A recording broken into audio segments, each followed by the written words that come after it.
রাধা কৃষ্ণের গোলক ধাম। আকার শূন্য হয় বাসুদেব, যাকে স্রষ্টা বল। সৃষ্টির পূর্বে সেই থাকেন হয়ে আকার শূন্য। নিজের মূর্তি করে ধারণ সাকার হলো বটে। নিজের মূর্তি করে ত্যাগ আকার শূন্য হবে। সৃষ্টি কিংবা জন্ম বলো সাকার হইলে পরে, প্রলয় কিংবা মৃত্যু বলো আকার শূন্য হলে। সেই বাসুদেব হয় কৃষ্ণ আছে সাকার রূপে। তার সৃষ্টি হয় প্রকৃতি, যাকে রাধারানী বলে। রাধারানী হয় প্রকৃতি, বাসুদেবের সৃষ্টি বটে। কৃষ্ণের দেহ হয় প্রকৃতি, কৃষ্ণই রাধা বটে। তার প্রমাণ দিলেন কৃষ্ণ এসে কলিকালে, রাধা কৃষ্ণের মিলিত তনু চৈতন্য প্রভু হয়ে। কলির পূর্বে দাপর যুগে কৃষ্ণ ছিলেন এসে। অর্ধেক সত্য অর্ধ মিথ্যা ছিল দাপর যুগে। অর্ধেক অর্ধেক মিলে পূর্ণ কৃষ্ণ স্রষ্টা নিজে।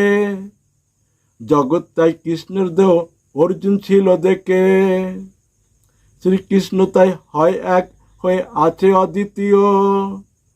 তিনি স্রষ্টা তিনি কর্তা, সৃষ্টি কর্তৃ দেহটা। কর্তা পুরুষ কর্তৃ প্রকৃতি করে দুয়ে লীলা। রাধা কৃষ্ণ দুয়ে মিলে করছে লীলা খেলা। সেই পুরুষ হয় শ্রীকৃষ্ণ, প্রকৃতি হয় শ্রী রাধা। জগৎটা হয় কৃষ্ণের দেহ, যাকে বলে রাধা। সেই দেহের মধ্য কৃষ্ণ আছে পুরুষ হইয়া। রাধা তাই সবার দেহ, কৃষ্ণ সবার পরমাত্মা। ভিন্ন ভিন্ন নামে শ্রীকৃষ্ণ, ভিন্ন ভিন্ন রূপেতে। সকল কর্মই করে কৃষ্ণ, ভিন্ন ভিন্ন জ্ঞানেতে। স্রষ্টা সৃষ্টি মিলে ভগবান, শ্রীকৃষ্ণ স্বয়ং নিজে। সেই ভগবান করে বিরাজ সদা সর্বত্র জুড়ে। কৃষ্ণ করাই কৃষ্ণ করেন, কৃষ্ণই দেখেন বসে। কৃষ্ণ হাসে কৃষ্ণ কাঁদে, কৃষ্ণের ইচ্ছা অনুসারে। তুমি আমি ভিন্ন ভাবছি, শ্রীকৃষ্ণ ভাবাই বলে। এটাই কৃষ্ণের মায়ার খেলা, তিন গুণে করে। সেই তিনটা গুণ হইল সত্য রজ তম। জ্ঞান বুদ্ধি কম বেশি গুণ তিনটারই কারণ। গুণ তিনটা বাড়ে কমে খাবারই তার কারণ।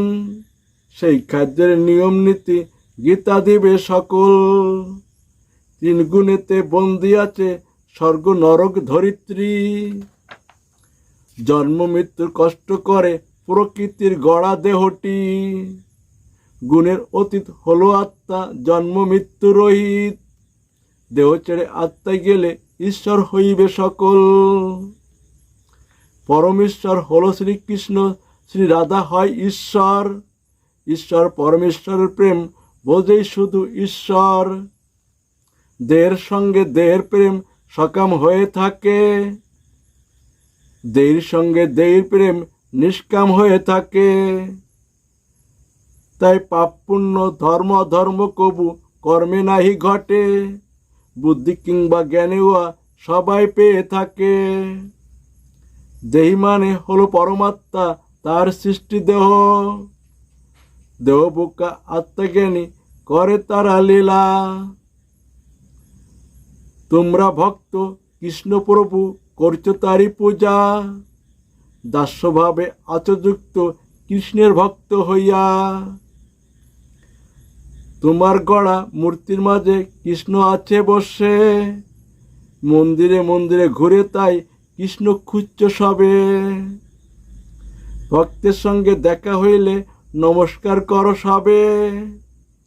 একে অপরের সম্বোধন করো হরে কৃষ্ণ বলে। হরে কৃষ্ণ নাম রাখে শ্রীকৃষ্ণের সখা বলরাম। শ্রীকৃষ্ণের সঙ্গে সখ্যভাব হরে কৃষ্ণ ঘটায়। হরে কৃষ্ণ বলবে যখন তোমরা হবে বলরাম। যাকে বলবেন হরে কৃষ্ণ, শ্রীকৃষ্ণই সেই জন। দাস্যভাব সখ্যভাব অন্তে আত্মনিবেদনে কৃষ্ণ হয়ে মুক্তি নেবে অহংকার ত্যাগ করে। কৃষ্ণকে তাই বাইরে রেখে কষ্ট করছ সবে, কৃষ্ণকে তাই কর ধারণ সবাই হৃদয় মাঝে। চৈতন্য প্রভু গম্ভীর লীলায় কৃষ্ণ কৃষ্ণ বলে কৃষ্ণকে হৃদয় ধারণ করে রয়ে তিনি বেঁচে। কৃষ্ণ খুঁজো তোমরা সবে মনের পিছে ছুটে, মনটা স্থির করে দেখো কৃষ্ণ আছে হৃদয়ে। মনটা স্থির কিংবা ক্ষিপ্ত হয় খাদ্যের কারণে, সেই খাদ্যের নিয়ম নীতি গীতায় পাবে বটে। কৃষ্ণের পাশে আছে রাধা, তোমরা কেন দূরে? রাধার মতো হলেই তবে কৃষ্ণ পাইবে সবে। তুলসীর মালা তিলক ধারণ নাই করে রাধা, রাধার পথে হেঁটে সবে গোলক ধামে যাবা। তুলসী দেবী বিষ্ণুর ঘরণে থাকে বৈকুণ্ঠ ধাম, তুলসীর কৃপায় যাইবে সবে সেই বৈকুণ্ঠ ধাম। তিলক ধারণ কর দেহে ওমকার ব্যবহার করে, ওমকার তোমায় নিবে টেনে সেই ব্রহ্মলোকে। কৃষ্ণ তাকে গোলক ধামে সীতা হবে যেতে, তার জন্য কর নকল রাধার কর্ম সকল। রাধে রাধে না বলিয়া রাধায় সাজ সকলে, দেহ ছেড়ে আত্মা গিয়ে ঈশ্বর হও সকলে। দেহ ছেড়ে আত্মা যেতে কৃষ্ণ কৃপা লাগে, কৃষ্ণের কৃপা আছে রাখা দেখো গীতার মাঝে। গীতার জ্ঞানে কৃষ্ণ হয়ে কৃষ্ণের কাছে রইবে, তাই তো গীতা স্রষ্টা বানায় সৃষ্টির থেকে তুলে। গীতা তাই অমৃতের ভাণ্ড অমৃত প্রদান করে, জ্ঞানের নিচ্ছে লুপে তা বোকা ত্যাগ করছে।